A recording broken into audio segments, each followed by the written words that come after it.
2번 타자입니다. 선교국을 담당하고 있는 정지훈 목사입니다. 반갑습니다. 지난주 설교에 은혜 많이 받으셨죠? 자기 살 뺐다고 다음에 제가 설교하는 걸 분명히 알고 있었는데도 제 설교를 들을 게 없는 설교로 만들어 주셨어요. 제가 설교를 준비하는데 계속 준비 열심히 하다가 살쪄서 들을 게 없으면 어떡하지? 막 이런 생각이 들어서 그렇다고 일주일 만에 살을 급하게 뺄 수도 없고 그래서 그냥 베린 상태로 나왔습니다. 본인은 1루타 치시고 저보고 이제 2번 타자가 들어섰는데 저한테 지금 거의 뭐 병살타 치게끔 만들고 가셨어요.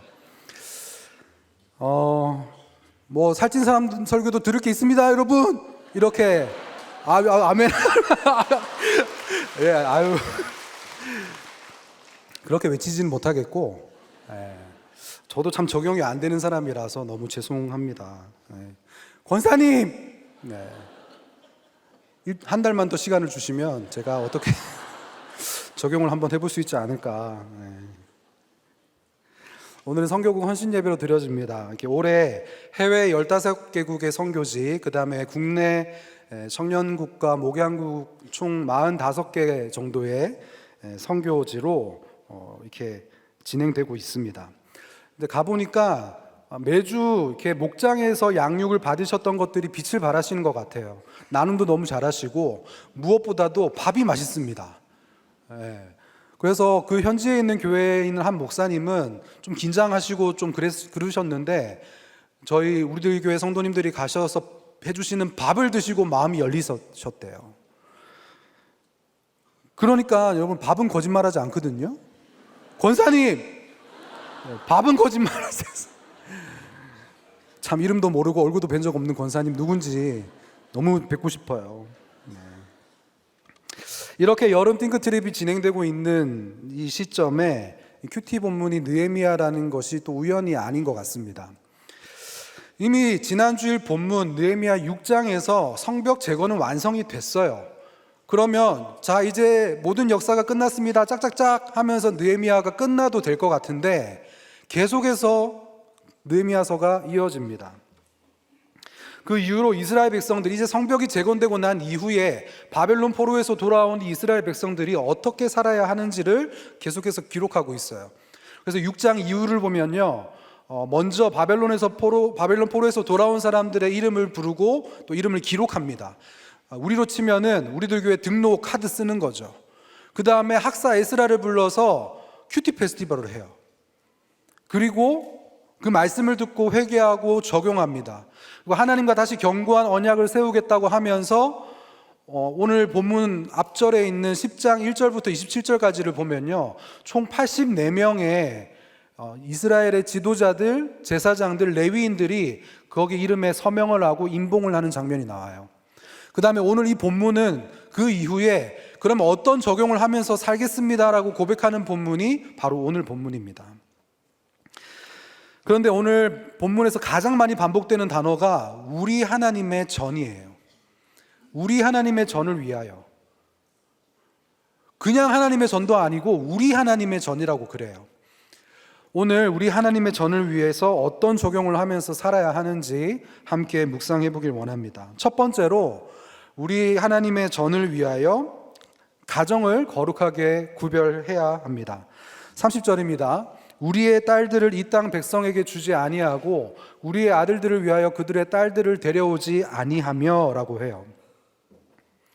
구체적으로 적용을 하겠다고 하면서 가장 먼저 이야기하는 것이 자녀들을 불신결혼시키지 않겠다는 겁니다. 여러분, 불신결혼이라는 말을 우리들 교회에 와서 처음 들어봤다는 사람들도 계시더라고요. 근데 그렇다고 해서 이거 우리들 교회만의 교리가 아니에요. 성경 곳곳에서 이스라엘의 타락을 지적할 때에 빠지지 않고 등장하는 것이 바로 이 불신결혼입니다. 솔로몬처럼 지혜로운 왕도 나라를 위해서 정략적으로 이방에 있는 나라의 왕들과 또 왕비들과 또 그 안에 있는 자녀들과 함께 결혼했어요. 그래서 첩이 300명이었고 후궁이 700명이었습니다. 1000명의 여인을 거느렸어요. 그런데 그렇게 우상 숭배를 할 수밖에 없는 이유가 있었죠. 왜냐하면 불신결혼을 통해서 그 이방 땅에 있던 우상들이 다 들어왔거든요. 그러니까 그 우상 숭배의 결론이 나게 된 시작점이 뭔가요? 불신 결혼이에요. 결국에 그 모든 이 우상 숭배의 결론은, 불신 결혼의 결론은 남북 이스라엘이 갈라지고 북이스라엘은 아수르에 멸망당하고 남유다는 바벨론에 멸망당하는 결과로 이어졌습니다. 그러니까 여러분, 이 모든 것의 시작이 뭐였다고요? 불신 결혼이었다고요. 결혼의 목적은 행복이 아니고 거룩이라고 하셨습니다. 여러분, 거룩의 기준은 하나님께 있지만 행복의 기준은 우리에게 있어요. 그래서 내가 선택한 행복이 상대방에게는 불행이 될 수 있습니다. 왜요? 내 기준에는 이게 행복인데 다른 사람에게는 그게 불행이 될 수 있거든요. 결혼은 두 사람이 하나의 몸을 이루어가는 과정이라고 하셨습니다. 그런데 자신의 반을 비우고 다른 사람의 반을 채워 넣는 것이 얼마나 고통이 필요하고 인내가 필요하고 희생이 필요한 건지를 우리는 잘 몰라요. 그런 생각을 하고 싶지도 않은 거죠. 그러니 당장 눈앞에 있는 보암직한 사람을 선택하고 싶지 않겠습니까? 그래서 겉으로 보기 좋고 속으로 만족하는 사람과 결혼을 하고 싶고 결혼을 시키고 싶은 거예요.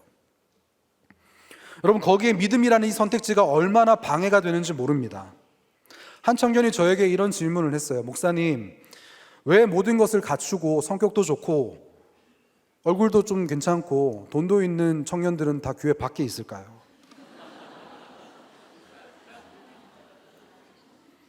여러분, 믿음의 다른 표현은 가치관이에요. 믿음이 있고 없고의 문제는 결국 가치관이 다르다라는 걸로 생각을 하면 좀 더 이해하기 쉽습니다. 여러분, 이스라엘 백성들이 이방 여인들을 데리고 와서 결혼하기 시작하면서 일어난 문제는 결국 하나님과 구원을 최고로 삼던 가치관이 흔들렸다는 거예요.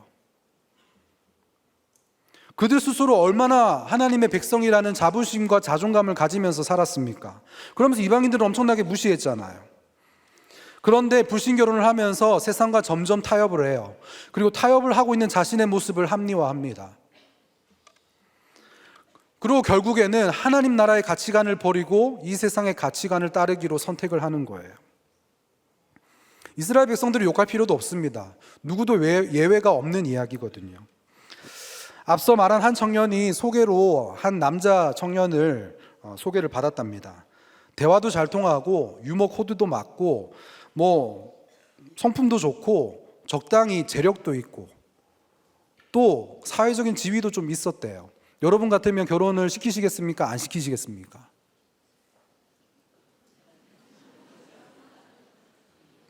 네? 안 시켜요? 시켜요? 시켜요, 말아요? 안 시켜요? 그 남의 결혼, 자기 결혼 아니라고 아무렇게 편하게 얘기하시면 안 되고. 그런데 오로지 한 가지 없는 게 있었던 게 뭐냐면 믿음이 없다는 거예요. 어쩌면 좋겠냐는 거예요. 근데 이 청년도 이제 나이가 좀 있는 청년이고 급한 거가 느껴져서 일단은 그럼 제가 그렇게 얘기했어요. 일단 교회를 한번 데리고 와봐. 한 번만이라도 가보자 그래. 그리고 난 다음에 예배를 드리고 난 다음에 이 예배를 드리고 난 다음에 어땠는지를 한번 물어보자. 그랬어요. 데리고 왔습니다. 예배를 마쳤어요. 그 청년이 물어보니까 목사님 말씀이 너무 좋다는 거예요. 그리고 목사님이 너무 예쁘시대요. 그리고 사람들이 나가서 자기 이야기를 솔직하게 하는 것도 인상 깊었다는 거예요. 여기까지 들으면 너무 소망이 있지 않습니까? 그런데 마지막에 그럼에도 불구하고 나와는 가치관이 좀 안 맞는 것 같아서 매주 교회에 나오는 것은 좀 힘들겠다. 그렇게 이야기를 했대요. 이 자매가 이제 하늘이 무너지는 거죠. 그래서 또 저에게 왔어요. 그래서 어떻게 하면 좋겠냐 그렇게 얘기를 했습니다. 제가 그 청년에게 이렇게 이야기했습니다. 지금은 모든 것이 다 좋아 보이는 때고 호르몬이 폭발하고 있는 때잖아요. 그래서 저 하늘에 별도 따다 주겠다 이런 말 믿으시면 안 되죠. 그런 말을 막 할 수 있는 사람 그런 상황이잖아요. 그럼에도 불구하고 지금 이렇게 좋은 때에 너와 이 내 가치관이 맞지 않아서 교회에 나오지 못하겠다고 이야기하는 게 무슨 의미입니까? 한번 생각해 보자. 이 말은 결국 나는 너의 가치관에 동의하지 않아. 그리고 앞으로도 그럴 예정이야. 이렇게 선전포고하는 것과 다름이 없다고 이야기했어요. 결혼을 하면 이제 호르몬의 장난이 끝나고 현실이 되잖아요. 좋아지는 게 없잖아요, 이제는. 그렇지 않습니까, 여러분? 그러면 지금 좋았을 때도 이렇게 내가 동의가 안 되는데, 그렇게 좋아지지 않은 상황이 되면, 현실이 되면은 더 많은 가치관이 부딪히게 될 거야. 지금은 교회 가지 않는 그 한 가지 때문에 부딪히는 것 같지? 아니, 그게 하나가 10가지가 돼서 앞으로 여러 군데에서 부딪히는 일들이 더 많아질 거야. 그런데 반대로 한번 생각해 보자. 내 가치관과 맞지 않아도 내가 이 사람을 너무 좋아하고 사랑하기 때문에 이 사람이 대단하다고 생각하는 그 가치관을 한번 알아가 보자고 하는 사람이 있을 수도 있잖아. 그래서 우리들 교회는 실제로 남자친구 따라서 여자친구 따라서 교회 왔다가 은혜 받아서 양육 받고 세례 받고 지금 목자 부목자하고 있는 청년들이 많아요. 그런데 이미 모르는 그런 가능성 자체를 배제하고 나는 그렇게 하지 않을 거야 라고 하는 거는 정말 이 형제가 너를 좋아하는지 한번 의심해 봐야 되지 않겠니? 이 청년이 끙끙 앓기 시작했어요. 그런데 우리 청년국 엘더님들 또 우리 목장 식구들 담임 목사님 말씀 듣고 결국에는 그 관계를 정리하기로 결단했답니다. 여러분 박수 한번 쳐주세요. 이게 우리들 교회 청년들의 클래스입니다. 박수를 더 쳐주셔야 되는 거는 아직까지 이 청년이 혼자예요. 그렇게 적용을 했으면 신교제가 좀 빨리 됐으면 안 되겠는데 제가 되게 상당히 민망하더라고요. 여러분 그렇다고 뭐 신결혼을 했다고 힘든 일이 없는 건 아니에요. 저도 11년 전에 목사님의 주례로 이 본당에서 우리들 교회 청년과 함께 결혼을 했거든요. 행복이 아닌 거룩을 목적으로 삼겠다고, 또 저는 아내에게 사랑의 언어를 쓰고 아내는 저에게 복종의 언어를 쓰겠다고 만장하신 하객들 앞에서 그렇게 적용을 하면서 시작한 결혼이에요. 서로 100% 죄인이라는 것을 고백하면서 결혼을 했는데, 결혼을 하면서 야, 이 말이 진짜구나를 깨닫게 됐어요. 서로 와, 이 인간 죄인이네.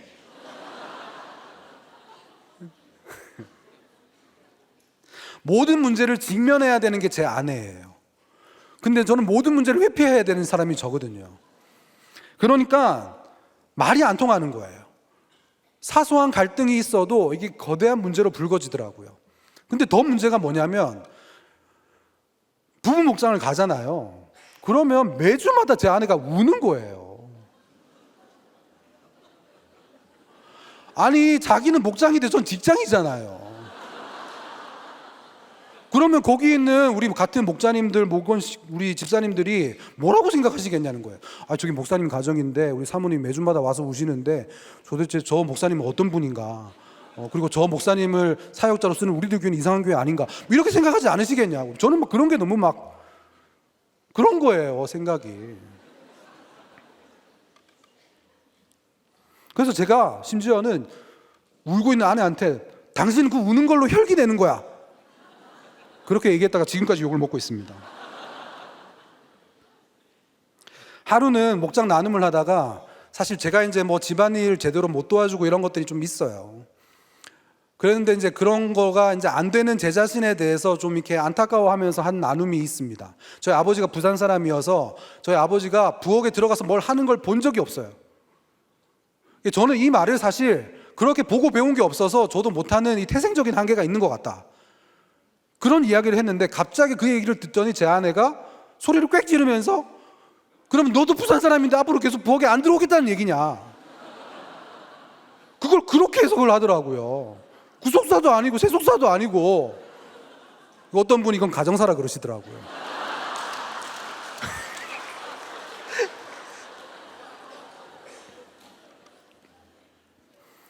제가 표정 관리가 안 되는 거예요. 그래가지고 돌아오는 길에 대판 싸웠습니다.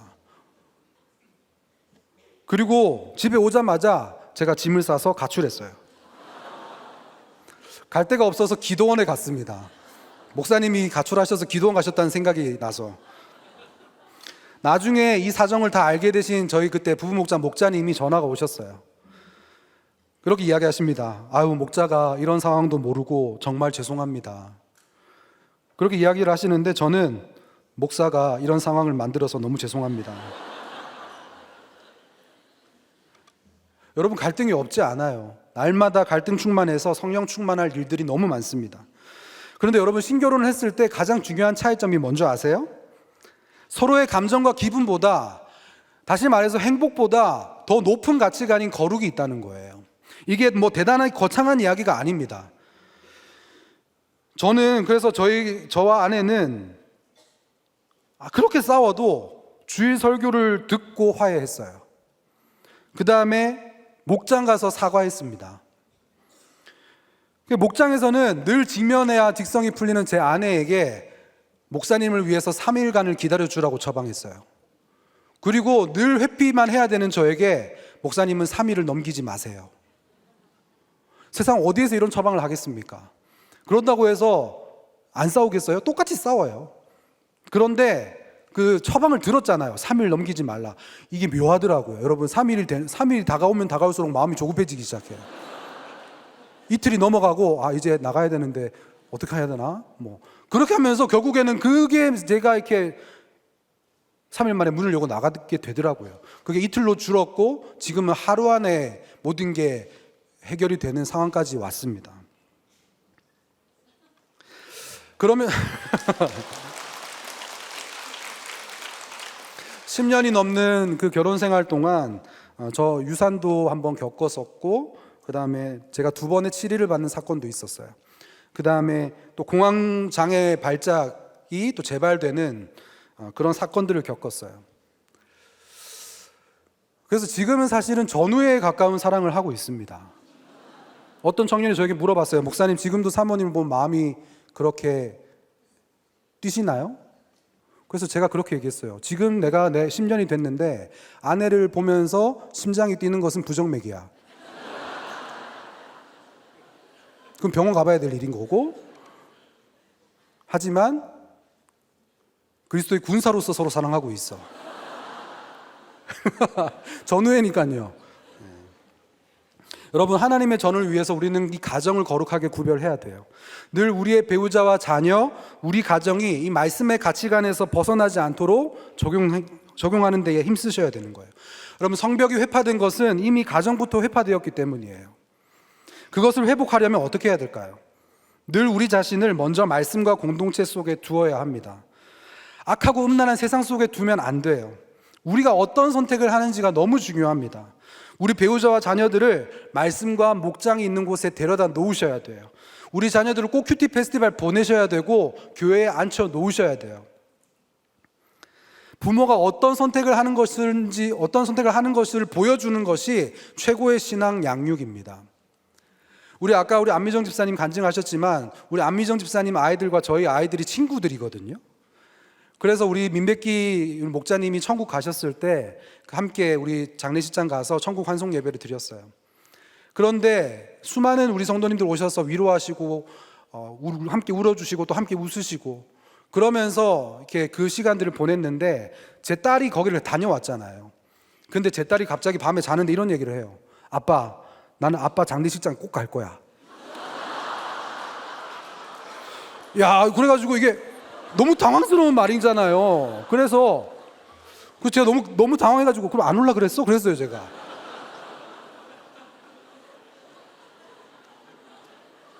그래서 제가 왜 아빠 장례식장을 가고 싶어? 그랬더니 우리 민백기 목자님 그 천국 환송 예배가 너무 인상이 깊었던 거예요. 거기서 모든 성도들이 함께 울고 웃고 찬양하고 기도하는 게 너무 보기 좋았던 거예요. 그래서 제가 물어봤어요. 그래도 야, 아빠가 천국 가면 우리가 이 땅에서 못 만나는데 슬프지 않겠어? 그랬더니 놀라운 이야기를 합니다. 아니, 어차피 아빠도 천국 갈 거고 나도 천국 갈 거잖아. 천국 가서 만나면 되지. 뭐가 슬퍼?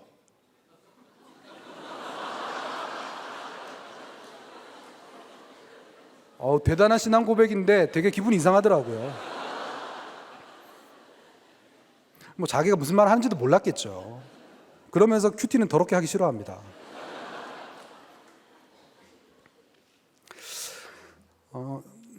띵크트립을 대신에, 그 해외여행 대신에 띵크트립을 신청한 가정이 있다고 해요. 그 가정이 사실 그렇게 가족끼리 해외여행 가는 것과 이 띵크트립을 가는 것을 비교하면 상당히 불편한 것 투성입니다. 자는 것부터 먹는 거, 입는 거, 씻는 거 다 불편해요. 그런데 이 자녀들의 구원을 위해서 또 목장에 붙어가는 것, 공동체에 붙어가는 것이 어떤 것인지를 보여주기 위해서 부모가 이런 불편한 선택을 하는 것을 보여주는 것 자체가 최고의 신앙 양육일 수 있다는 거예요. 그렇게 우리 가정을 하나님과 이 공동체에 놓아두게 되면 하나님께서 반드시 책임져 주시고 구원으로 인도해 주실 줄 믿습니다. 적용 질문 드리겠습니다. 여러분, 우리 하나님의 전을 위하여 가정을 구별하고 신결혼하고 또 시키시기로 하나님께 맹세하십니까? 여러분은 여러분과 여러분의 가정을 세상에 놓아두십니까? 아니면 하나님의 말씀이 있는 공동체에 놓아두십니까? 우리 하나님의 전을 위하여 두 번째로는 안식일을 거룩하게 구별해야 됩니다. 31절입니다. 혹시 이 땅 백성이 안식일에 물품이나 온갖 곡물을 가져다가 팔려고 할지라도 우리가 안식일이나 성일에는 그들에게서 사지 않겠고 일곱째 해마다 땅을 쉬게 하고 모든 빚을 탕감하리라 하였고. 여러분, 31절에서도 이 땅 백성과 우리가 계속해서 구분되고 있어요. 이스라엘 백성이 바벨론 포로로 70년 동안 가서 지내는 동안 이 유다 땅에는 수많은 이방인들이 들어와서 살았습니다. 그래서 유대인들보다 이방인들이 더 많은 상황이 됐어요. 그런데 이 이방인들이 안식일에 대한 개념이 없잖아요. 그러니까 이 안식일에 장사하고 사업을 하는 거예요. 그런데 이 유다 백성 입장에서는 모든 고객과 거래처가 대부분이 다 이방 사람들이고 이방 사람들이 주일날 일을 하는데 내가 이 주일날 일을 안 하겠다고 하는 것은 대단한 결정이지 않겠습니까? 이런 상황에서 불신 결혼을 안 시키는 것도 힘든 일이죠. 시킬 수밖에 없죠. 그 다음에 안식일을 지키는 것도 너무너무 어려운 일인 거예요. 근데 하나님의 명령을 쉬우니까 하고 하기 어려우니까 안 해도 되는 것이 아니라고 하셨습니다. 하나님 때문에 선택하고 하나님 때문에 결정할 수 있어야 된다고 하셨어요. 그때 하나님께서 책임져 주시는 경험을 하게 된다고 목사님이 말씀해 주셨습니다. 여러분, 안식일은 하나님께서 우리에게 복 주시려고 구별하신 날이에요. 근데 그 복의 개념이 뭐냐면 거룩입니다. 나를 위해서 희생하신 예수님의 그 십자가의 희생의 은혜로 내가 그 은혜를 받았기 때문에, 내가 그 빚을 탕감받았기 때문에 다른 누군가를 위해서, 다른 누군가의 구원을 위해서 희생하고 섬기는 것으로 나타나는 것, 그것이 거룩한 삶이고 안식이에요. 욕심으로 가득 찬 이기적인 나의 가치관이 구원을 위한 이타적인 가치관으로 변하는 게 안식입니다. 근데 여러분, 교회에서 우리가 하루 일주일 살다가 하루 그냥 교회 와서 예배 드리고 산다고 구별된 가치관 가진 걸까요? 교회에 오면 모든 사람들은 대부분 다 거룩한 표정을 가지고 있어요. 옆에 계신 분들 한번 얼굴 보세요. 거룩한 표정이지 않습니까? 너무 거룩해서 부담스러울 정도죠. 그렇게 헌금도 하고 예배도 드리고 찬양도 하고 기도도 하고 설교도 들어요. 하지만 정작 예배가 끝나고 이 세상을 나가서, 밖을 나가서 그렇게 살 때 얼마나 세상의 관행과 방식대로 선택을 하고 싶은 유혹이 많은지 몰라요. 오로지 교회 안에서만 하나님과 와이파이가 잡히는 거예요. 교회 문 나서면 와이파이가 안 잡혀요. 저도 순간순간 제가 목사인 걸 까먹을 때가 있어요. 그게 언제인 줄 아십니까? 운전할 때예요. 차를 몰고 다닐 때. 제가 그렇게 막 분이 있는 사람은 아닌데 그렇게 없던 분이 생기더라고요. 운전할 때 막 갑자기 어떤 차가 저와 막 칼치기를 하고 들어오거나 그러면, 그렇다고 해서 막 가서 손가락질하고 그러지 않아요. 교양이 있어서. 쫓아가요. 쫓아간 다음에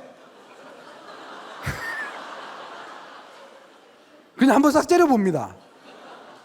그리고 가요. 선택돼 있어서 보지도 못했을 텐데.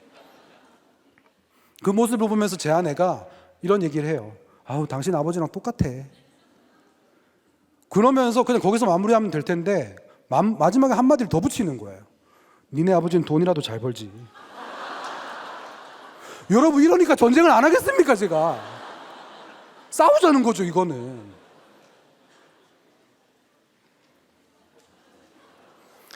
또 제가 적용이 안 되는 게 있어요. 운전할 때도 그런데 그렇게 저희 집에 그 주차 위반 딱지랑 그 속도 위반 딱지가 많이 날라와요.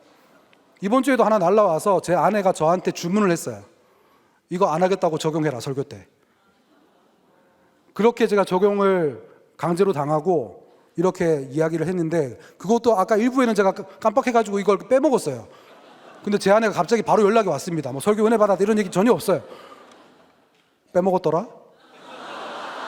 아우, 전쟁을 안 하겠습니까, 여러분? 여러분, 우리가 주일 예배를 통해서 성경적인 가치관을 배웠다면 그것을 실천해야 될 곳은 우리 삶의 현장이에요. 여러분들의 가정과 직장, 학교, 여기서 세상과는 다른 가치관, 세상과는 다른 이 하나님의 원칙을 가지고 사는 것을 보여주면서 사셔야 된다는 거예요. 그게 안식일 신앙입니다. 여러분, 세상 사람들은 복음에 대해서 궁금해하지 않아요. 그런데 그 복음이라는 것을 믿고 사는 우리들을 향해서 관심이 있어요. 그래서 삶으로 전하는 복음이 가장 효과적인 복음인 거예요. 이번 여름에 국내에 띵크트랩의 기회가 많아졌습니다. 1년에 한 번 있는 휴가를 이 TT를 위해서 쓰시고 또 수많은 기회비용을 치르면서 시간과 물질의 이 기득권을 내려놓고 국내외 띵크트립에 참여하시는 많은 성도님들이 계세요. 또 마음은 너무나도 원하시지만 이 상황과 여건이 여의치가 않아서 참석하지 못하시는 분들도 계시죠. 근데 하나님께서 그 마음을 이미 받으셨다고 저는 믿습니다. 온양에 있는 한 교회를 다녀온 한 집사님의 그 간증문이에요. TT 첫날 골로새서 4장 말씀대로 우리 팀은 요양원을 방문해서 복음을 전하게 하시고 또 우리들의 문안자 여자 목장 식구들과 함께 노방전도를 하며 하나님 나라를 위해 함께 역사하는 자들이 되게 해주셨습니다. 사춘기 방황이 심했던 18살 딸과 함께 노방전도를 하는 것은 은혜 아니면 할 수 없는 일이었고 우리 팀의 기도를 들으신 하나님께서 저녁 예배 시간에 예배당이 가득 채워지는 놀라운 역사가 일어나게 해주셨습니다. 목장에 꽂힌 밥을 위해 몸이 부서져라 섬겨주신 권찰님의 보쌈김치와 증방국수로 우리 모두에게 기쁨의 위로가 되게 해주셨어요. 여자 목장과 부부 목장을 통해서 교인들의 마음이 열리고 아픔과 죄를 고백하는 눈물의 나눔과 구속사로 해석받고 시원해진 웃음소리가 밤 12시가 넘도록 이어졌습니다. 또 섬긴 교회 담임 목사님의 회개의 고백과 눈물은 우리 모두를 은혜 입은 자가 되게 해주셨어요. TT를 마치고 돌아온 딸이 아빠에게 말했습니다. 아빠, TT는 죽어가는 교회를 뒤집어서 다시 살려놓는 거야. 그리고 엄마에게 말했습니다. 남편이 바람핀 아내들은 목장과 맞바람피라고 해. 목장이 최고야. 목장 가서 바람피라는 얘기가 아니고요. 목장과 바람피라고요. 목장이 최고라고. TT를 통해 함께 역사하는 자들이 되게 하시고 함께 위로받고 위로를 주며 천국 공동체를 경험하게 해주신 하나님의 은혜에 감사드립니다. 여러분, 저는 우리들 교회가 굉장히 선교적인 교회라고 생각해요. 그 이유는 각자의 회파된 성전이 있잖아요. 그런데 그것을 통해서 내 죄를 보고 회개하며 가정과 안식일을 거룩히 구별하여 지키겠다고 적용하는데 애쓰시는 성도님들이 계시기 때문이에요. 그리고 그 성도님들 가운데 나를 살려주신 그 말씀이 있어요. 또 되어진 것이 없어도 늘 기다려주는 목장 공동체가 있어요.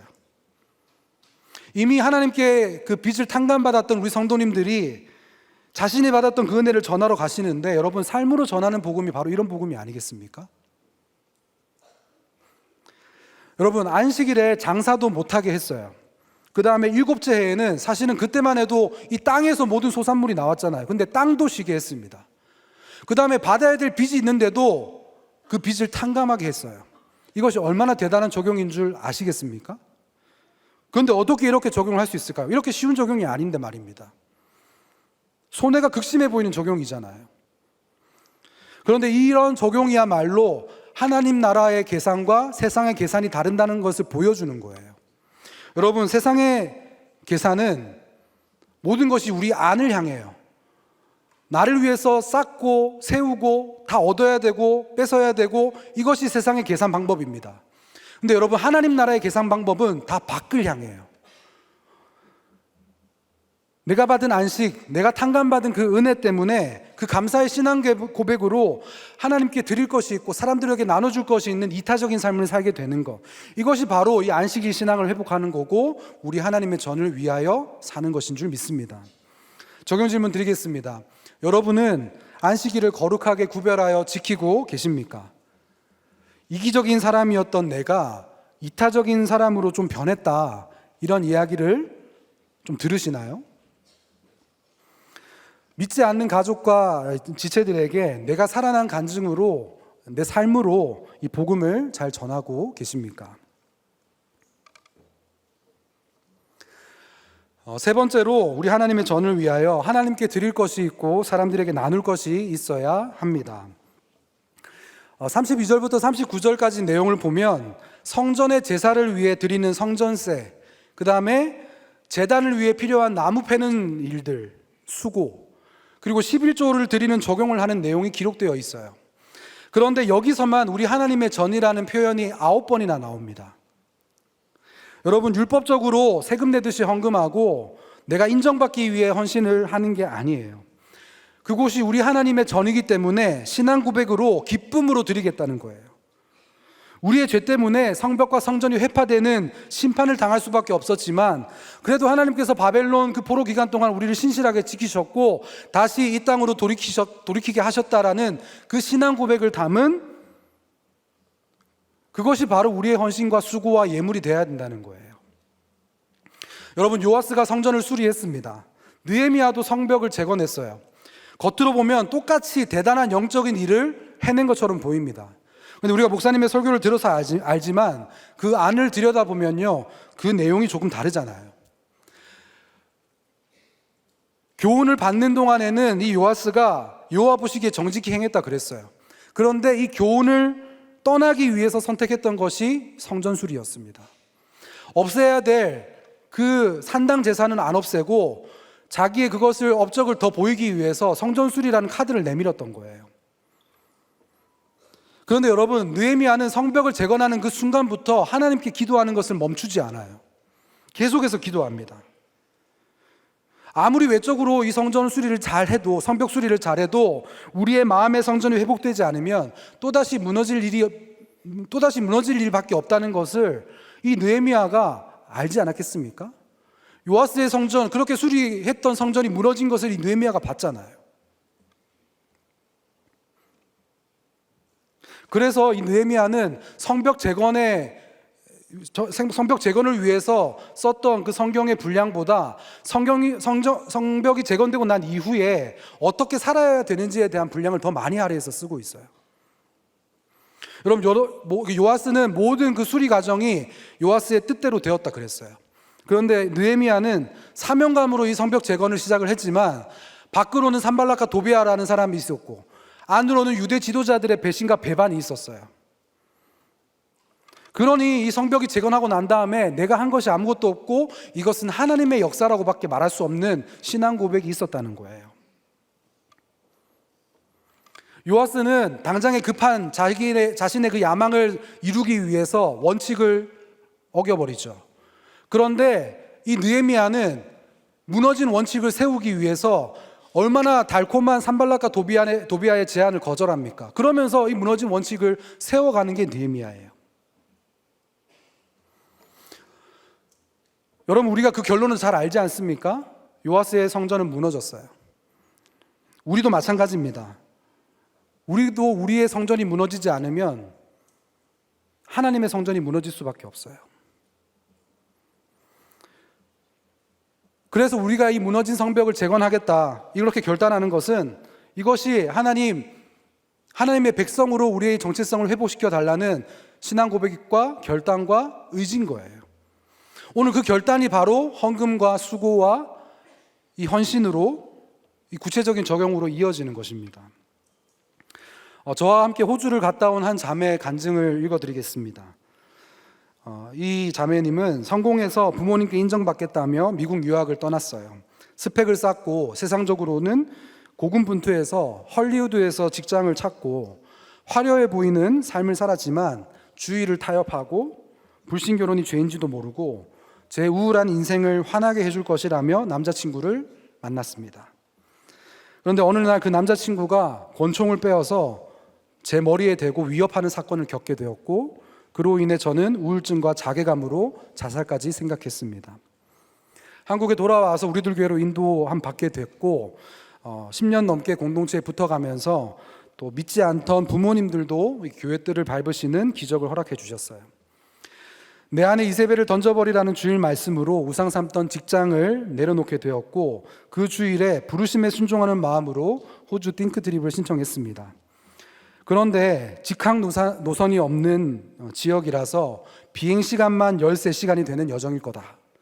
잠자리가 불편할 예정이야.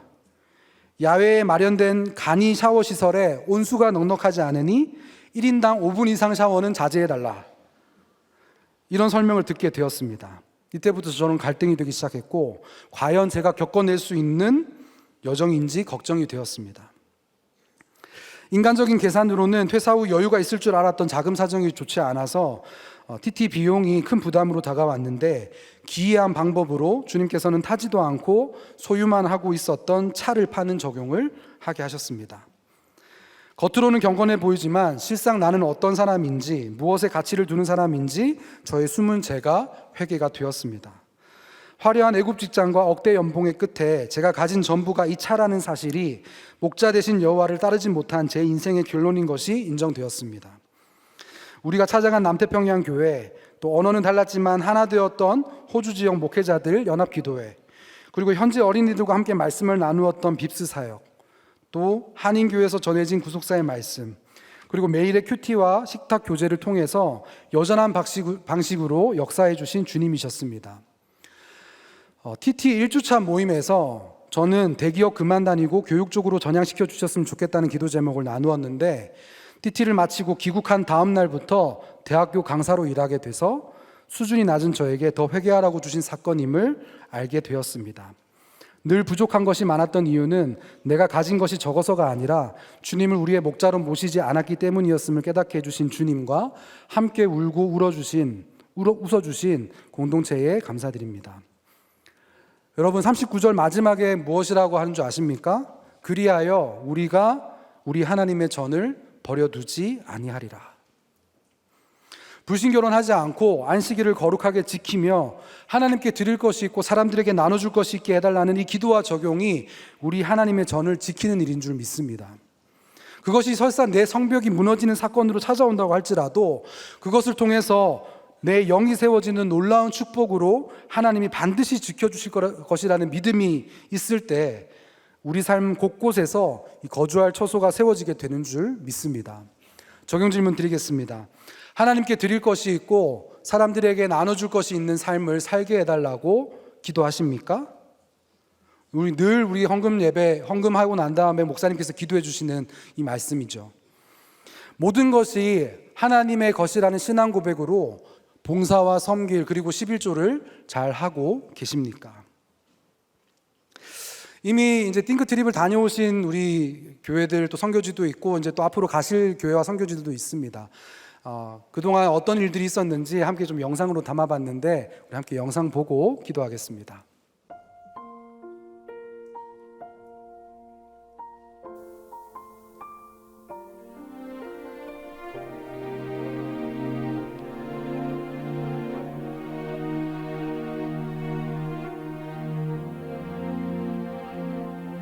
큐티 목회는 이 시대에 정말 필요한 목회 스타일이고 방식이라고 생각이 듭니다. 싱크트립을 통해서는 저희 둘만이 할 수 없는 많은 학생들을 부르고 주민들을 초대해서 예배할 수 있는 게 엄청난 큰 장점이고 역할이라고 생각합니다. 모든 팀원들이 각자의 역할 속에서 각자의 달란트를 가지고 열심히 섬겨가는 것을 보면서 협력해서 서로를 이뤄갈 수 있구나라는 그런 생각도 했습니다. 시골 교회의 환경도 보고 또 평생 하나님을 모르고 사는 그 어르신들을 보면서 목사님이 그 한 사람 위해서 하시는 말씀이 무엇인지를 많이 깨달았고요. 특별히 자신의 삶을 오픈해서 어두운 부분, 또 과거의 아픈 부분을 솔직하게 나눠주시고 그것을 통해서 하나님의 말씀이 어떻게 사람을 고치는지를 보여주시는 것이 너무나 인상적이었습니다. 하나님이 반드시 길을 여시고 준비하시고 또한 알지도 못했던 모든 환경들과 상황들을 통해서 완벽하여 선을 이루게 하신다는 것을 좀 배웠습니다. 체휼할 수 있는 그 방법으로도 선교를 할 수 있다는 것을 알게 되었기 때문에 어떤 분이든 누구나 다 선교에 참여할 수 있다는 생각을 하게 되었습니다. 띵크트립 전에는 선교에 대한 관심이 많이 없었고 선교에서 어떤 일을 하시는지 전혀 몰랐는데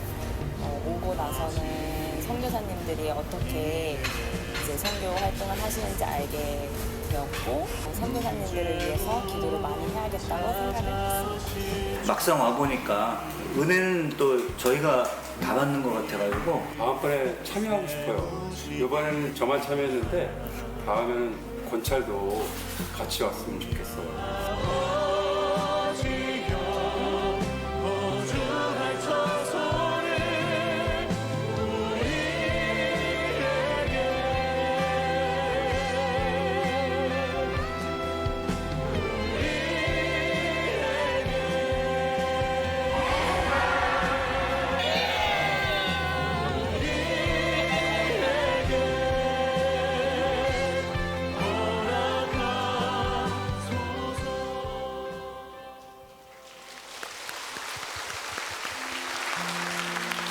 말씀을 맺겠습니다. 여러분, 느헤미야서에는 하나님이 한 번도 직접적으로 등장하시는 본문이 없어요.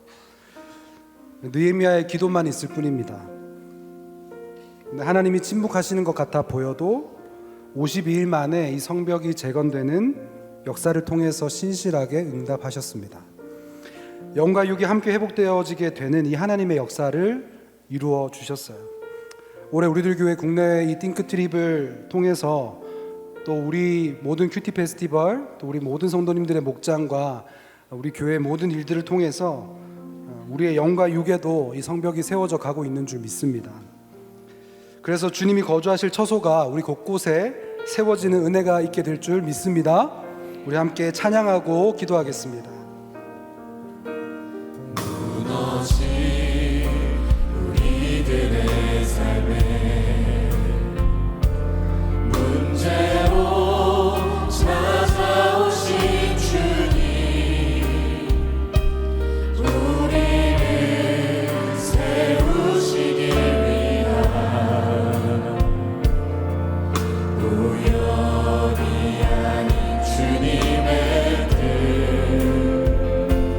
기적을 원하던 우리에게 실패로 찾아오신 주님,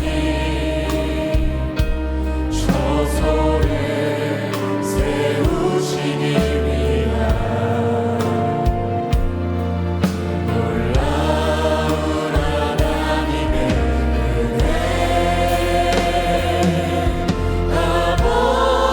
아버지여 사명의 십자가 우리에게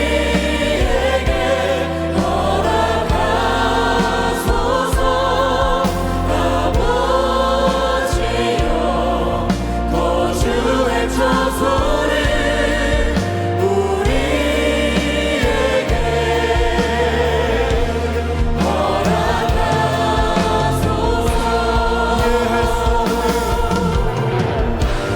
이해할 수 없는 하나님의 선택, 귀하고 가치는 하나님의 선택, 우릴 놓치지 않고 우리를 계시는 하나님의 의지.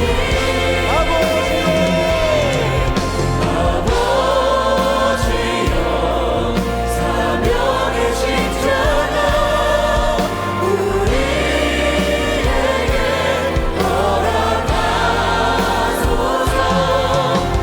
아버지여 거주할 처소를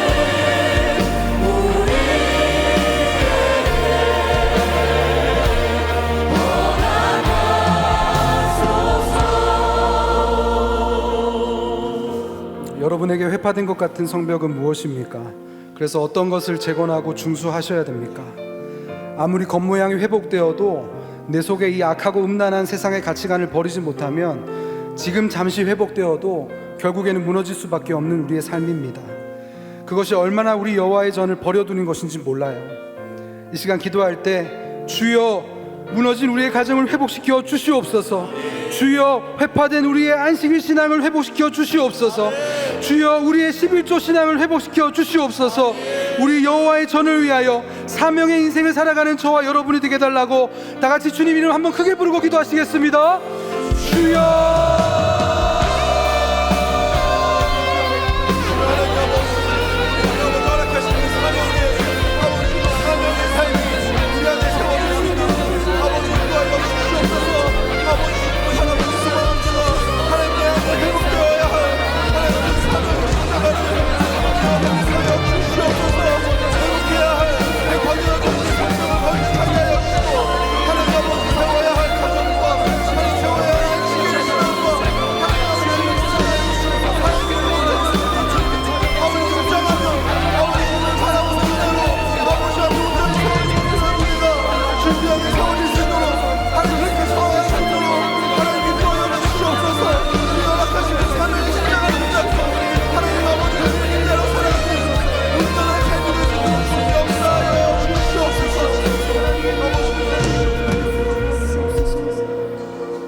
하나님, 겉은 멀쩡해 보여도 속으로는 곳곳에 회파되어 버린 우리의 삶의 부분들이 참 많습니다. 언제 이것을 회복시켜 주시냐고, 어느 때까지냐고 늘 하나님께 목 놓아 부르짖지만 실상은 먼저 우리 안에 회복해야 하고 적응해야 할 것이 있음을 오늘 말씀을 통해 깨닫게 됩니다. 하나님, 악하고 음란한 이 세상의 가치관을 버리지 못해서 불신결혼을 하고 시키는 것이, 또 늘 하나님과 세상 사이에서 주저하다가 세상을 선택하는 모습을 자녀들에게 보여주는 것이 얼마나 멸망을 불러오는 결과로 나타나는지 모릅니다. 주님, 그러나 이런 저희를 버려두지 않으시고 고난의 사건을 통해서라도 찾아오셔서 가정을 거룩하게 구별하고 안식일을 거룩하게 회복하라고 알려주시는 것이 이 하나님의 극진한 사랑임을 깨닫기 원합니다. 우리 스스로 견고하게 쌓아올리려던 그 성벽이 무너져야, 우리의 육의 성전이 무너져야 우리 여호와의 전 영의 성전이 세워지게 되는 줄 믿습니다. 이제는 빚을 탕감받은 은혜를 입은 자로 누군가의 구원을 위해 이타적인 섬김을 하는 이 사명의 인생을 살아가길 원합니다. 특별히 올해 우리를 살려주신 후속사의 복음을 가지고 수많은 선교지에 나가고 있습니다.